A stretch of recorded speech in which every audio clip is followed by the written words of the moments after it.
Siapa di sini cewek-cewek yang kalau lagi dapet pembalutnya nggak dibersihin sampai bersih? Jangan sampai lu kejadian kayak si Lydia, disukain jin bahkan berhubungan sama jin gara-gara buang pembalut yang masih banyak darah.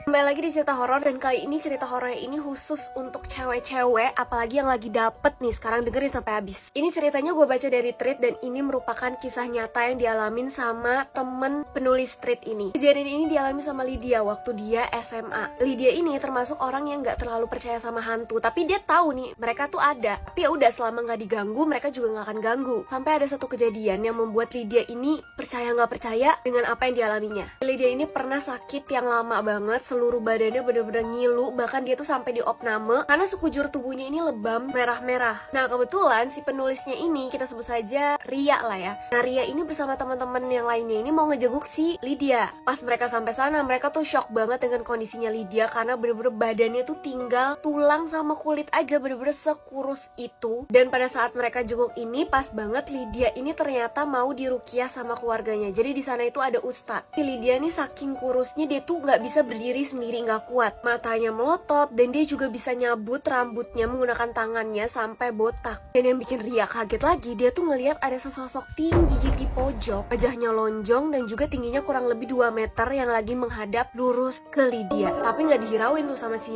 Ria. Ria tuh fokus aja tuh ke Lydia, dan ternyata kata Pak Ustadznya, Lydia ini disukain sama jin. Alasannya apa? Alasannya karena Lydia ini jorok dan sering tidak membasuh darah head di pembalutnya. Di saat Lydia ini nggak kekontrol gitu, dia ngamuk-ngamuk, si Lydia ini bilang, saya ini udah jadi istrinya dan kita tiap malam berhubungan badan. Nauzubillahimin zalik. Jadi cerita ini tuh berawal dari Lydia yang lagi head, lagi dapet nih, dia mau ganti pembalutnya di toilet salah satu mall. Nah karena kebiasaannya Lydia ini nggak pernah nyuci dengan bersih, akhirnya dia tuh langsung buang aja tuh pembalutnya tanpa nyuci pakai air sama sekali. Bener-bener setelah kejadian itu dia tuh selalu merasa diikutin, tapi Lydia tetap santai karena dia balik lagi ke yang tadi. Lydia ini percaya hantu, tapi percaya juga bahwa mereka nih nggak akan ganggu selama kita nggak ganggu. Dan Lydia ngerasa nggak ngeganggu tuh hantu, jadi kayak oke, santai ya, santai-santai. Udah nih, setiap hari dia ngerasa diawasin, sampai suatu malam Lydia ini mimpi berhubungan dengan seorang pria tampan. Awalnya Lydia mikir ini cuma bunga tidur aja deh, pokoknya mimpi biasa aja. Tapi terjadi setiap malam. Mimpi itu terus berulang, berat badan Lydia ini juga terus menurun, dan dia benar-benar stres banget sampai di tahap dia tuh takut tidur. Ibunya Lydia sendiri juga ngerasa aneh dengan perawakan anaknya yang semakin hari tuh semakin berubah.